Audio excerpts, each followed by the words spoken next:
Vamos levantar para falar fora Bolsonaro, pessoal. Fora Bolsonaro, genocida! Fora Bolsonaro! Fora Bolsonaro, genocida! E no final tem mais. Bem, pessoal, uma boa tarde a todos vocês que eu não pude cumprimentar pessoalmente. Queria agradecer a presença de cada uma que se mobilizou de diferentes locais do estado de São Paulo, da cidade de São Paulo, para esse evento de lançamento. E eu queria primeiro agradecer a organização desse evento, porque vocês não sabem o trabalho que dá organizar um ato de lançamento. São dezenas de pessoas que têm que trabalhar desde a convocação até o som, ao convite, ao ver o local, a ver tudo. E, logicamente, nem tudo corresponde à resposta que a gente quer, né? E eu acho que esse ato mostra uma potência muito grande. Quero deixar um beijo no coração de todos aqueles que se mobilizaram e participaram diretamente da organização desse ato. A segunda questão, eu quero agradecer à equipe de cultura que participou aqui, o ator, o Tim Urbinati, o Cezinha Pivetta e os outros músicos também. O Eduardo Gudim agora nos presenteou com a maravilha de produção artística e de desempenho, né? E eu queria dizer a vocês que foi muito brilhante a participação de vocês e deu leveza ao nosso ato. Então, eu quero deixar um abraço forte a toda essa equipe e, particularmente, ao César Pivetta, ao Cezinha. Eu quero mandar um abraço ao meu advogado, Idibal Pivetta. Meu advogado no dia que eu fui preso. E meu advogado no dia que eu fui preso de novo, em novembro de 78, e condenado a 3 anos de prisão.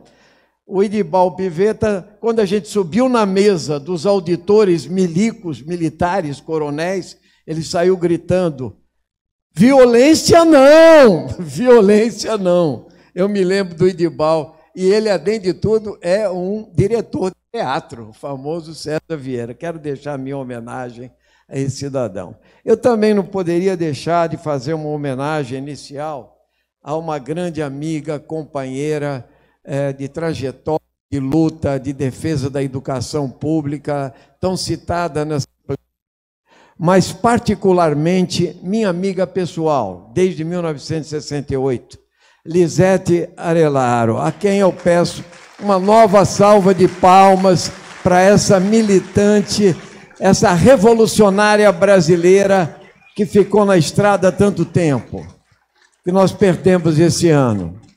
E também aos amigos e companheiros que o Serginho, homenageio junto os amigos e companheiros que o Serginho citou aqui de perdas desse ano. Quero também pedir desculpas especiais a todos os pré-candidatos a deputado estadual que estão aqui, que se mobilizaram e que vão ficar na foto final com a gente aqui. Então, é óbvio que a gente queria que todo mundo pudesse falar, mas os atos têm um limite, é impossível, né? Mais de 25 candidatos pré-candidatos estão aqui e não daria tempo para a gente poder dar essa oportunidade, mas eu sinto e conheço cada um e quero dizer o que agradeço de coração a presença, a mobilização para essa plenária, e nós vamos estar juntos na campanha, no dia a dia, para derrotar Bolsonaro e colocar Lula na presidência da República e Haddad governador. E vamos eleger, aí sim, essa tem que ser a marca dessa plenária e de todas as plenárias. Nós temos que eleger uma grande bancada de deputados federais e estaduais. Não adianta só eleger o presidente e o governador. Nós já vimos esse filme.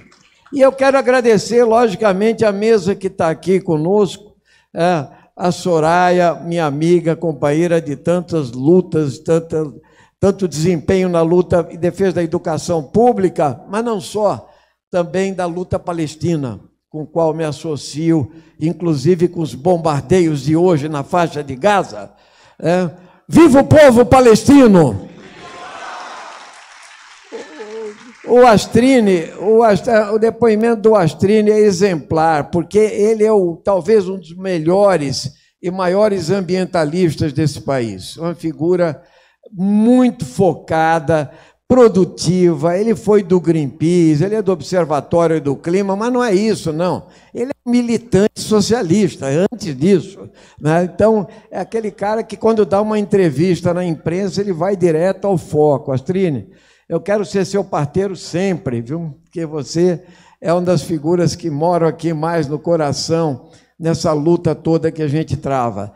Ao companheiro Marcelo Cândido, que nós nos conhecemos há muito tempo, ele já foi deputado estadual, prefeito, nós estivemos juntos no mesmo coletivo antes da saída do PT, né? É óbvio que nos encontramos de novo nesse processo, e eu acho que o Marcelo Cândido tem um futuro brilhante ainda no PSOL, porque ele é um grande quadro, um parlamentar exemplar, mas não só isso, prefeitura que falou ao coração do povo. E digo mais, se for para falar em luta antirracista, tem que considerar este militante, dirigente, prefeito negro, que teve que enfrentar o racismo e foi eleito e reeleito. Marcelo Cândido é um grande prefeito e vai voltar a ser prefeito também, né? Eu quero falar do Valério Arcari, velho companheiro, de tantas lutas no PT, na direção nacional do PT, tantos anos com a gente, na fundação, e em todas as lutas. Quero dizer que a primeira dobrada com a Convergência Socialista foi com eles, né? Com a turma do Valério, que era o nosso companheiro de São José dos Campos, Gradella, Ernesto Gradella, em 86, hein? Primeira grande dobrada. Então a gente está na estrada há muito tempo, como diz a música Para Todos, do Chico Buarque de Holanda, né? Estamos na estrada há muito tempo, somos revolucionários brasileiros. Certo, Valério? Obrigado pela tua presença aqui, querida. E a Silvia aqui tem sido aí uma exemplar vereadora, mas não só, é uma militante feminista conhecida, reconhecida, e lidera uma bancada coletiva com maestria. Eu quero te agradecer, Silvia, pela tua presença aqui, pela tua fala, companheira, solidária, e quero agradecer a vocês por isso. E a nossa antropóloga, companheira, que teve que sair, a Manuela Carneiro da Cunha, uma imensa delicadeza. Essa mulher é uma sumidade em matéria de antropologia. Talvez ela seja a maior antropóloga do Brasil, Manuela Carneiro da Cunha. E ela é uma ativista, defesa dos direitos indígenas, militante e uma produtora de teoria sobre a questão fantástica. Então, agradecemos muito, e todos aqueles que nos mandaram os vídeos, que nem sempre é possível estar presente aqui, mas são grandes companheiros, todos os que falaram aqui, e, logicamente, o Marcelo e a Luciete, que comandaram esse ato, nossos companheiros de mandato, de corrente, de partido, e ativistas de primeira linha, né? Então, quero deixar um abraço solidário e companheiro também para eles. Muito bem, pessoal, eu tinha que fazer como candidato toda essa discussão, mas eu queria começar essa questão citando aqui minha amiga, camarada, companheira, irmã, Luísa Erundina, a mais generosa das companheiras, que teve aqui. Quando eu liguei para ela, ela falou simplesmente o seguinte: eu não vou gravar nada, como ela diz, eu vou aí. Falei, vem que você vai ser aplaudida de pé aqui, porque todo mundo é sua fã aqui no mandato socialista do Ivan Valente, e ela sabe que ela é minha irmã, camarada e amiga, lá no Congresso Nacional, na luta social, na trajetória toda comum que ela descreveu aqui para vocês, desde a construção do PT, lá na década de 80, pelos mandatos que nós passamos juntos, pela Prefeitura de São Paulo, que ela decidiu ser candidata num café da manhã na minha casa, quando ela era minoria no PT, e nós apoiamos a Luísa Erundina. Vencemos a prévia e vencemos a Prefeitura de São Paulo. Luísa Erundina, a melhor prefeita que São Paulo já teve. Grande deputada também, claro. Bem, pessoal, feitas as apresentações, eu queria colocar o seguinte, a pergunta que o Astrini colocou logo no começo, ou seja, eles não querem aposentar nem eu, nem a Erundina, né? Quer dizer, mesmo que a gente esteja aí patinando e etc. Então, a questão que fica é o seguinte, por que conquistar esse mandato? O que aconteceu no Brasil? Eu queria dizer a vocês isso, né? Quer dizer, quem passou pela ditadura, pelos 21 anos do regime militar, quem enfrentou a ditadura foi para a legalidade depois, construindo imprensa livre, indo para a campanha das diretas, construindo o PT, a CUT, né, a Central Única dos Trabalhadores, e depois mandatos populares pelo PT. Não imaginaria, talvez, esses anos todos depois, né, Erundina, que a gente fosse retroceder a esse brutal retrocesso civilizatório que é representado pelo governo Bolsonaro, né? Então, a verdade foi essa, né? Na verdade, nós tivemos quem viveu o momento da saída da ditadura, ou seja, viveu a ditadura, a saída da ditadura, sabe o que foi o regime militar.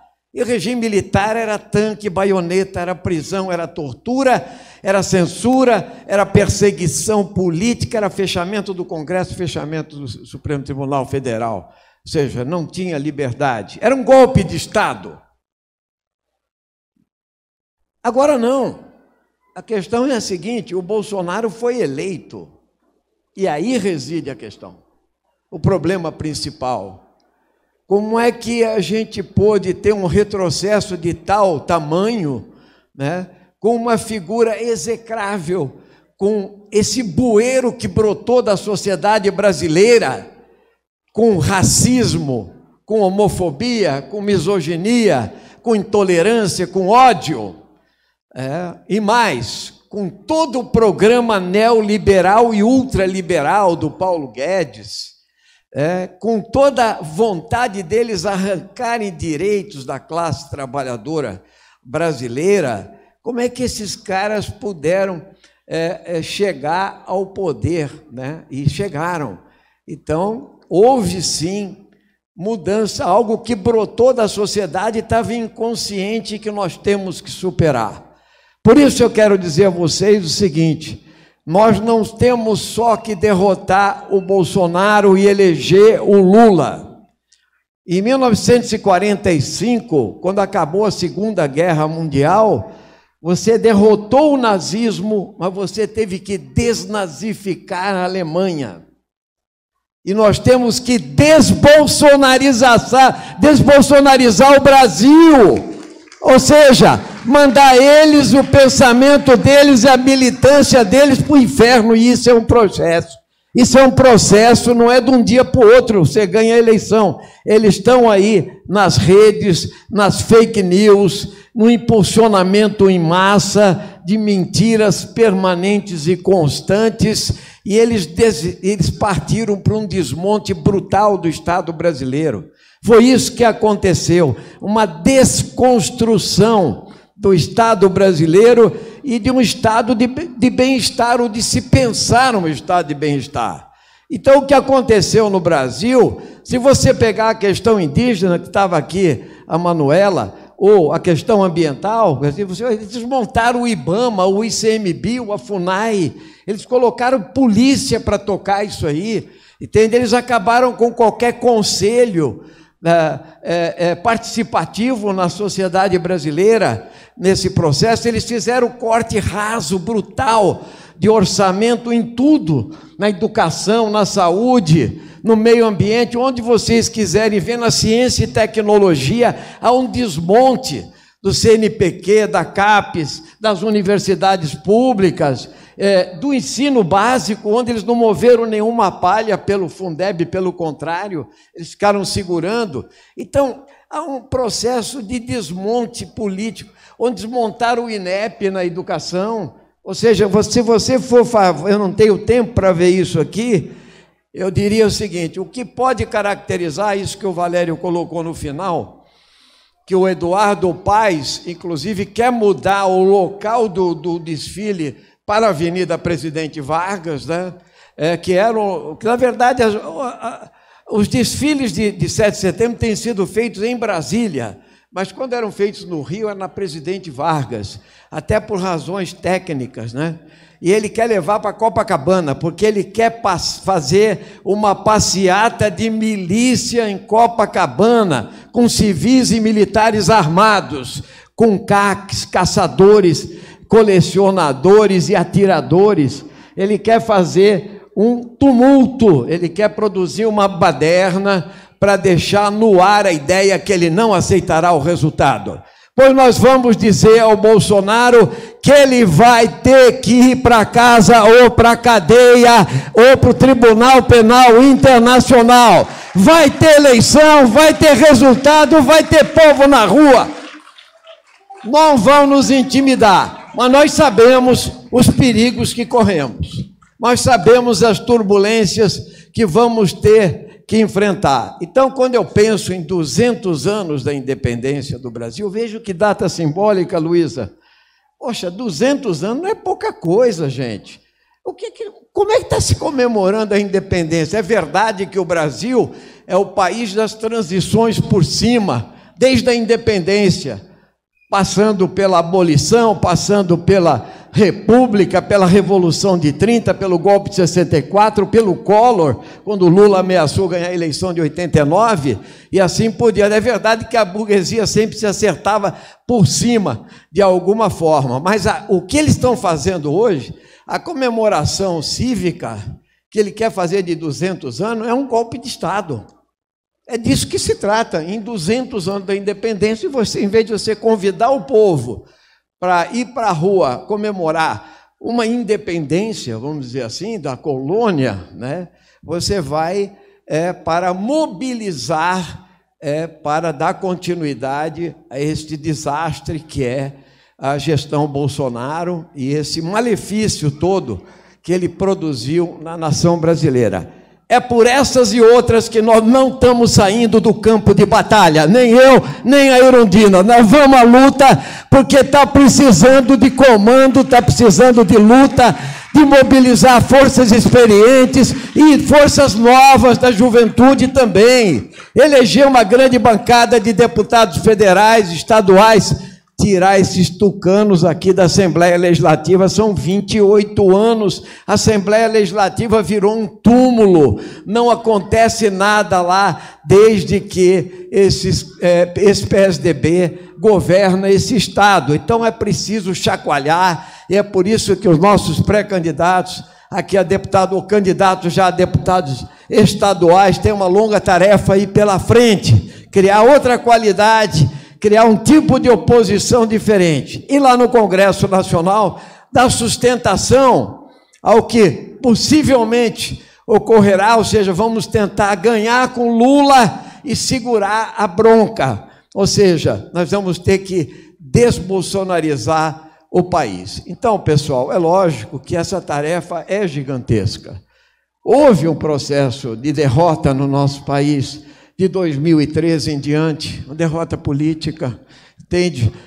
O impeachment foi uma derrota política, a vitória do Bolsonaro, agora é que ele está aí patinando atrás, mas eles foram capazes de fazer isso tudo que nós estamos vendo no Congresso Nacional, e nós temos experiência de Congresso Nacional.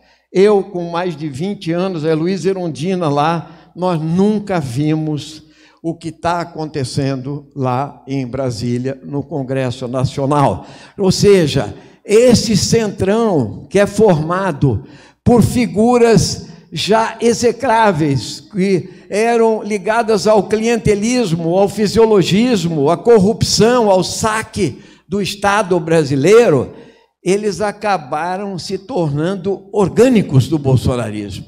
O Bolsonaro foi para o PL, o Valdemar Costa Neto deu guarida para ele, esse conhecido corrupto e etc. O Arthur Lira é o imperador de Brasília, um delinquente, uma figura execrável que manipula hoje um orçamento sozinho de 11 bilhões de reais, e eles já usaram quase 50 bilhões de reais do orçamento secreto em 3 anos para comprar prefeitos e para reeleger a mesma base de sempre, dos deputados do Centrão, para poder centralizar, para poder chantagear qualquer que seja o novo governo, inclusive o governo Lula. Está em minoria, e isso é um perigo. Nós temos denunciado essa questão das emendas RP9, mas parece que o perigo não é tão iminente. Inclusive os meios de comunicação de massa, menos aqueles que não estão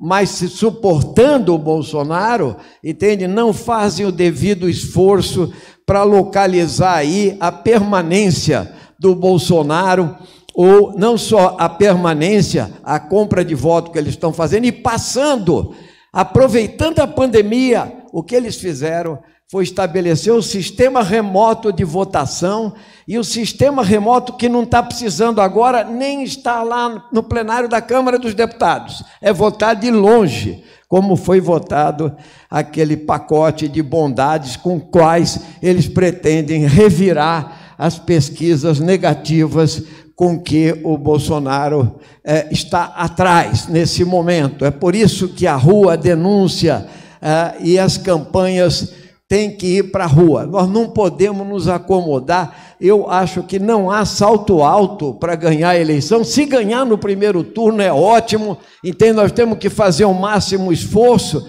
mas nós não temos que nos colocar na seguinte situação, que nós, se não ganhar no primeiro turno, nos dá uma frustração para não ir ao segundo turno com energia, com força, porque a rejeição do Bolsonaro ainda é muito alta e nós podemos, sem dúvida, o Lula está na frente, mas nós temos que correr. Então não adianta ficar, vamos ganhar no primeiro turno e só isso, não. É preciso combater o bolsonarismo nas redes sociais, nas ruas, e garantir que a gente tenha condições de eleger uma grande bancada que não se torne refém. Nós não podemos ter um governo refém do bolsonarismo lá. Segundo lugar, tem que ter um governo para governar e para forçar também o governo Lula para a esquerda. Isso é o nosso papel, é o papel desse mandato, é o papel da Luiza Erundina, é o papel da esquerda, pressionar pela esquerda. Entende? Porque senão só tem, vamos pela direita, vamos pelo meio, vamos pelo... Ora, espera aí, entende? Foi assim que se danaram muitas vezes. Então, nós não aceitamos isso, achamos que o momento é de unidade. E eu quero dizer isso. Por que estamos todos juntos novamente? Por uma razão simples. Contra o fascismo é preciso ter clareza política, não ter vacilos. É preciso retirar este fascista do poder. Então, é por isso que se uniram partidos considerados mais à esquerda, progressistas, democratas e socialistas, para que a gente pudesse formar esta frente e avançar. Então, pessoal, a tarefa é gigantesca e nós só temos 2 meses. Essa que é a verdade. Na verdade, nós temos 1 mês e meio de rua, e nós temos 1 mês e pouco de programa de televisão, né? E tem poucos debates, então vai ser uma força que nós precisamos fazer, uma arrancada política que seja vitoriosa. Nesse momento, as pesquisas falam ao nosso favor, mas não sem salto alto. Vamos para a rua, vamos pegar a experiência que nós temos de irradiar, de mobilizar, né? De agitar, de patrocinar aquilo que a música do Godin colocou no final. A vida tem que melhorar. A vida tem que melhorar. A vida vai melhorar. Nós temos que ter a expectativa, a esperança e acreditar que é possível um Brasil livre, soberano, democrático. E dizer a vocês o seguinte: não há mal que sempre dure. Nós passamos pela ditadura e sabemos disso, mas nós temos que estar atentos e vigilantes. Por isso, eu quero que essa militância toda que está aqui, quem não pôde vir, quem não pôde viajar, mas quem está na rua, se esforce nesse processo para fazer a campanha nacional do Lula. Nós temos que ter, aí sim, sem sectarismo, sem nada, Lula lá, Lula presidente, Lula lá, Lula presidente, não tem conversa, depois a gente conversa. A segunda questão, aqui nós temos que derrotar o Bolsodória, essa aqui é a verdade, e também não deixar voltar um bolsonarista como esse Tarcísio, entende? Que é um bolsonarista, quer você manter o bolsonarismo no poder, no estado mais importante da federação. Em terceiro lugar, eu acho que as campanhas de deputados serão campanhas muito disputadas, porque essa consciência de que é importante ter poder no parlamento não é só da esquerda, é da direita também. A direita também está ciente disso e eles vão querer disputar esse espaço. Mas nós temos história, nós temos trajetória, nós temos uma militância aguerrida, nós temos gente consciente, nós temos gente que quer mudar o Brasil, nós temos gente que quer transformar esse país numa pátria soberana, solidária, igualitária e socialista. Por isso, a gente continua com o jargão, sem medo de ser socialista. Por isso, peço a vocês que vamos para a rua, vamos multiplicar nas redes, vamos fazer uma grande campanha, vamos correr para o abraço, vamos para a vitória. Lula presidente, Haddad governador, Ivan Valente deputado federal, Luiz Erundina e uma grande bancada de deputados federais. Vamos terminar com Fora Bolsonaro! Fora Bolsonaro! Fora Bolsonaro! Ivan Valente, deputado federal. É radical! Ivan Valente, deputado federal, é socialista! É radical! Ivan Valente, deputado federal,